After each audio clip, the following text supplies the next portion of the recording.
Good morning, fellow orchid lovers. It's Danielle here with a new video. In this video, I'm just going to give you a brief update on a few of my rescue Phalaenopsis, some of my other orchids that are doing well, and I'm going to answer a few questions and introduce you to two more orchids that I got over the weekend. So the first thing I wanted to do is I wanted to show you this Cattleya orchid. Actually, just this morning I noticed someone asked me a question. This is LC Mini Swung Petite. They asked me a question about Cattleya orchids with no roots. So they recently got a Cattleya orchid and it has no roots, and they wanted to know what they should do. So this orchid was in that state when I received her. I took her out of her pot and she had no roots. So what I did to rescue this orchid, which you can do no matter what method you grow in, whether you grow in semi-hydro, bark, moss, it doesn't really matter. You can use this method to get roots on your orchid and then transplant them into your preferred growing method. So what I would do is I would put the water, as you can see she got roots, but before she got roots I would put the water up to the bottom of the rhizome so that the rhizome was just barely touching the water. And I would leave her like that, and in about 48 hours the water would have gone down and the rhizome will dry out. And I would just keep repeating that process, and I've had her for at least a year. I got her last fall, I believe, and she's just now finally getting roots. So it is a long process. Some orchids are more vigorous, like she only had 3 pseudobulbs. So some orchids are more vigorous and they'll perhaps grow a little quicker for you. She did try to put out a new growth right there, and I snapped it off by accident, and I was so mad at myself because, you know, she had finally a sign of life and I ruined it. That's fairly typical of me. But anyways, she didn't hold it against me, and she's now growing another new growth right there. And as you can see, she's got some nice healthy new roots coming. And this one I can't seem to keep the water away from. I keep putting the water level lower and lower each week, and it grows to get into the water. So it loves the water. Now at this point, if you wanted to transplant, your Cattleya into an actual medium, you could certainly do that, because now that the roots are there, I grow in water, so she will be staying like this, and I will just keep watering her. So anyways, yeah, that's what you can do if you have a Cattleya orchid with no roots. You can certainly, soak the rhizome. Just be careful how high you put the level of the water, especially if the plant has new growths. Because if the water gets in between the joints of the new growth, it can rot the new growth. So just be careful how high you put the level of the water. You really don't have to put it any higher than just the bottom of the rhizome, because it will soak up the water. So that's just a little tip on how to save a Cattleya orchid with no roots. I also wanted to show you these orchids. These are my rescue Phalaenopsis orchids, my phals that had no roots. So I wanted to share this one with you because, if you're new to rescuing Phalaenopsis orchids, especially using water culture, you may see this and get freaked out and think that your orchid is taking a downward turn. Actually, in my experience, I have no scientific evidence to back this up, but in my experience, this is what happens right before the roots pop out. And I'll show you. That has indeed happened with this orchid. So her leaves went limp and leathery, and then the roots came. So I am still soaking her stem. Actually, she dropped a little. I don't really like how far she dropped in the water. I am still soaking her stem because, as you can see, the roots aren't quite long enough yet to go down past her stem and get hydrated. So I am still soaking her stem. And I usually do that for 20 minutes to a half an hour, and then I'll pop her back out of the water and I'll lower the level all the way down so there's some moisture in the glass for her. But this is what I'm doing with her, and again, she dropped down since I put her in here, so I think I'm just going to take her out because I don't want her sitting. I don't want to get any water in between the leaf joints. But as you can see, she does have some roots that are popping out, so hopefully in a week or so they'll be long enough that they'll be down past her stem and I won't have to soak her stem anymore. She was the one that I tried the food coloring in the water to just see whether any nutrients were getting into her from, you know, just the strands of the roots without the velamen. It's very hard for me to show you. I mean, you can see I used blue food coloring, so you can see on the stem did absorb the blue food coloring. There is a slight bluish tinge to her new growth, which is going to be very hard for you to see on the video, because it's even hard for me to see. It, you know, if you put it in certain lights, you can see a slightly bluish tinge. So I can't say that a lot of the dye was absorbed, you know, through these little strands, but some was. So I guess some is better than none. So yeah, that was my experiment. Someone suggested me putting food coloring in the water, and I did. And, you know, it did have some results. So thank you for that suggestion. She has finished this little teeny tiny root, and she's growing another one. And she's growing, I'm sorry, leaf, and she's growing another one, and she's growing some new roots. So she is well on her way to recovery. So when you do see your rescue Phalaenopsis do this, don't panic. It's a good sign. It doesn't seem like it is, but it's a good sign. It means that she's going to start putting out roots for you. So that's something I wanted to share with you. That's actually something that this baby did. This is my little keiki that came off of the big Phalaenopsis that had like that pesticide smell. The mother plant has since died, but this keiki is doing really well. And actually her leaves went limp like this, and then she pushed out some roots.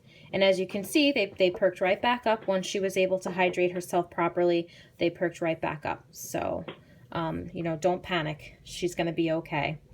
I had this orchid because I kind of wanted to show you. I have found over the years that mini phals can be either really good in water culture, or they could have some trouble crossing over. They eventually all do cross over, but some of them give me more trouble than others. And I think I recently figured out where the difference is. So as you can see, these two mini phals, I got them the same exact time. I've been treating them exactly the same. This one is doing really well, and this one is throwing a bit of a fit. So what's the difference? I have found that the mini phals that have the teeny tiny, really thin roots don't cross over to water culture as easily as the mini phals that have regular, normal-sized Phalaenopsis roots. That's what I found. So it's not that she won't. I do have, this one had little teeny tiny roots, and she dumped all her roots and all her flowers and had a little fit. And as you can see, she is recovering. She's getting new roots. I do still have to soak her stem because those roots are not quite long enough yet to go past the stem and be her only means of hydration. Sprite, you need to stop, honey. My Yorkie is trying to get my attention. But she is recovering, and they do recover. It's just, if you're just trying water culture, it's probably not the best plant for you to pick to try the first time. If you're going to do a mini phal in water culture and you're not that familiar with water culture, try to get a mini phal, you know, check the pot and make sure that they have, you know, normal, large, chunky roots. If they have, you know, little teeny tiny scrawny roots, she's probably going to throw a fit, and you're probably going to lose your blooms. She's probably going to lose her roots. She'll regrow new ones, so it's not like the end of the world. But I would hate for your first experience or your new experiences with water culture to have to deal with this nonsense. So that's just a little tip. If you're gonna, you know, do water culture and you want to do a mini phal, try to pick a mini phal that has the nice chunky roots, because they don't object to the water culture at all. Whereas the ones with the really thin, fine roots, I find they do a little bit. Now, I might be just the ones that I've found. So I might be wrong. You may grow in water culture and you have fine-rooted mini phals that just do just fine. But in my experience, if they have the really fine roots, they do go through a period where they throw a fit. And they do recover, like I said, but, you know, if you can avoid putting yourself through that, do so. My husband did buy these for me, so I didn't pick them out. But she will see reason eventually. You know, she's going to lose her flowers probably, but that's not the end of the world. She will recover, so we just got to wait patiently until her tantrum is over. Yeah, so that's just a little tip about mini phals in water culture. I do have a question about dendrobiums. I only have 3 dendrobiums, and of those 3 dendrobiums, I only have 1 deciduous dendrobium, and it's this one. So my question is, when should I start to see the flower spikes start? I've had her for 2 winters. She is of flowering size because, as you can see, this previous cane that she had before I got her has flowered. She came to me with this as a new growth. This was, you know, almost, you know, finished growing when I got her last fall. In my care, she has grown this new cane and this new cane, but I don't see any signs of flower spikes yet. So I'm just curious, should I be seeing spikes? I mean, I do see, I'm assuming she's going to bloom on this cane because that was last year's growth. I do see like little nodes, you know, green nodes. I am keeping her pretty dry. Every once in a while, I'll just really quickly rinse her roots. I don't saturate them, but I do rinse her roots to try to keep her happy. Okay, Sasha wants to go in the bathroom, and we've mentioned she's 16 and we let her have her way. So here you go, Sasha. There you go. Sorry, guys. My animals always interrupt my videos, and I apologize for that. Yeah, so if anyone has deciduous dendrobiums and you have some advice for me, or, even if you're telling me it's too late, if you don't see spikes now, you're not going to get them, that's fine too. I'm just curious if I should still even be looking. I did recently move her to my brightest spot because I know in the winter they do get a lot more light. So I did move her to my brightest spot. So hopefully, she may bloom for me. I don't know. So if you have any information, please share your knowledge with me. I wanted to share a few of my orchids that I don't feature that frequently, actually, and I'm not sure why, because they're doing swimmingly. This is my Britonia Shelob Tolkien. So this is probably my favorite orchid. So again, I'm not really sure why I'm not sharing it with you. Her blooms are probably one of my favorites. She's so vigorous. I love this plant. My first Shelob Tolkien died of Fusarium. This one, I didn't know much about it. I didn't even know she was sick until she was dead, pretty much. So I couldn't save her. I have since learned a lot about Fusarium and saved a few orchids. If you have questions about that, I do have several videos about, treating Fusarium and the product that I use. But she grew this growth last year. Nice big growth. As you can see, she was kind of searching for the light with this one. I did have her on a high shelf, so the light was coming in kind of at this angle. But she did bloom for me. So that was really good. Now she has this beautiful new growth going. So she actually should start to spike soon. This growth was still a new growth. It wasn't completely mature when it started to put out a spike. So I should be seeing a spike on this girl anytime now. She has a very, very vigorous root system. She's getting some new roots there. So she's doing really good. So I just wanted to share her progress with you. Because again, I don't feature her that frequently, and she's a beautiful plant. So if and when she does start to get a spike, I will share that with you. I do have quite a few plants that are spiking. So I was thinking maybe I would do like a spike hunt and then maybe do a video of all the different spikes that are starting. This is my Miltoniopsis. This one is one of my Fusarium plants that's actually doing pretty well. She was a bigger plant and I lost some of the pseudobulbs, but she grew a new growth. It's definitely smaller than her older pseudobulb, but it's a new growth, so I'll take it. As you can see, she's growing quite a few new roots. Really healthy, pretty new roots that are going right down into that water. I found that Miltoniopsis do actually grow in water culture pretty well. They do like the extra moisture. They like to, grow in a cool environment. So, and the glass with the water in it creates a little mini climate for them. So I do find that they do like it. This one also is doing really well. This is my Wilsonera Eye Candy Penny Candy. I got her last fall with a bunch of other orchids. A lot of them had Fusarium and died. but she made it. I don't know that she had fusarium because she really only had like the one pseudobulb, so there was no, I didn't want to like just cut away her rhizome and she'd have no roots, so I just treated her for fusarium whether she had it or not. Her spike stayed around for a really long time. She kept her flowers. And now she has this really nice new growth here, so that's doing really good. It's getting some new roots, as you can see.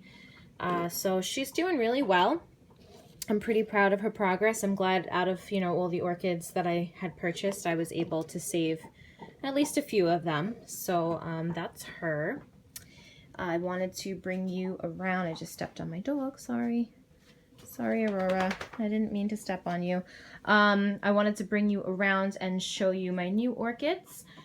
So I got 2 new Phalaenopsis. This one, as you can see, she's really quite gnarly. These are not floppy. Like, she just grew this way. I'm not really sure why. I have one other Phalaenopsis that has these crazy leaves like this. And I don't know if it's because their source of light is maybe not direct, and so they're just trying to, I think she definitely has a nutrient deficiency, because I don't think that this much purple on her is normal. You know, I could be wrong, but her older leaves don't have it. Just her newer structures do. So, you know, I just got her, so we'll see what we can do. She does have some pretty decent roots, so I'm excited about that. She has her flower spike, but the interesting thing is she was on the discount table because her flower spike was dying back, but she has a new spike starting. So I got this orchid for $5, and in a couple weeks I'm going to have more flowers. So usually orchids go for like 20-something dollars in my store, and I got her for $5. I don't know what her flowers are going to look like yet, so I'll definitely, you know, show you when that happens. But she's in pretty good shape, so, you know, she was a good bargain, I feel like. Like I said, I do think she might have a deficiency somewhere, but, you know, hopefully with my fertilizing regimen, we'll be able to correct that. The other one that I purchased, she doesn't have as good roots. These roots, there's quite a few of them that I can see are going to need to be, you know, trimmed or the velamen pulled off. But that's fine. No big deal. The orchid is pretty healthy. She has quite a few leaves. She shows signs of maybe a little, it could just be, you know, her new growth and she'll get rid of that. Or it could be a little nutrient deficiency, especially because, again, none of her other structures have any purple on them. And this one came from the same store, and I do believe is nutrient deficient. So hopefully my fertilizing regimen, again, will correct that. Her spike is still in good shape up until here where they bent it. Sprite, please. I know you think you're adorable, but I don't like the whining.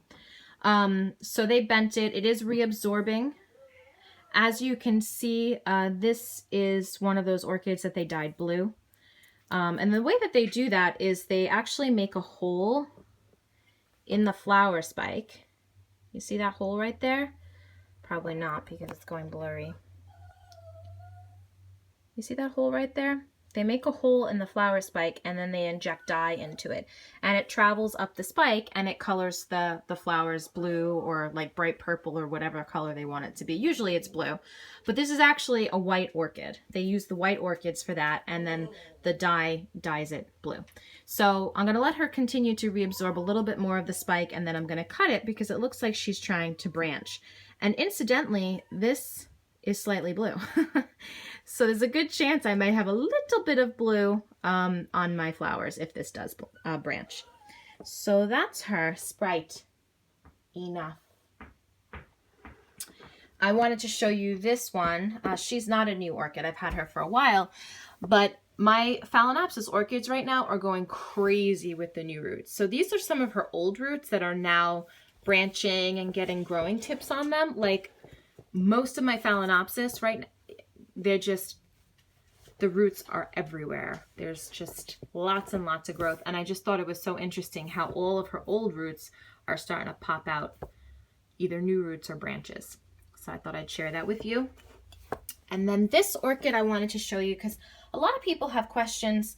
Recently I've given, you know, orchids as gifts. And a lot of people have questions about, well, when should I water my orchid? So most people grow in bark. So with your Phalaenopsis orchids, when you should be watering them is when the roots look like this.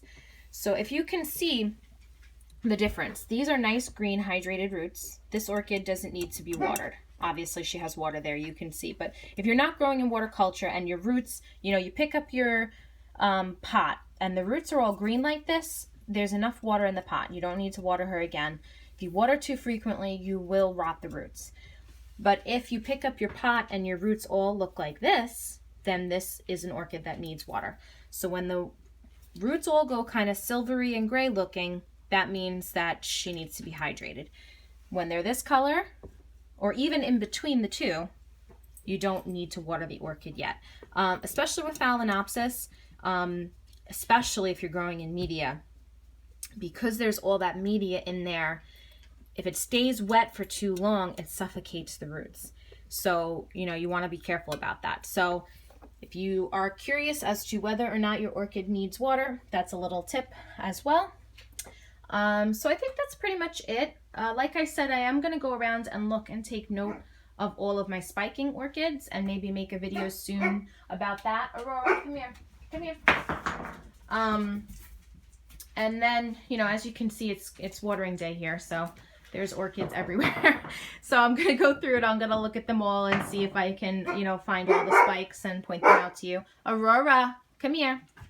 But I hope you're having a great day, and I will talk to you all next time.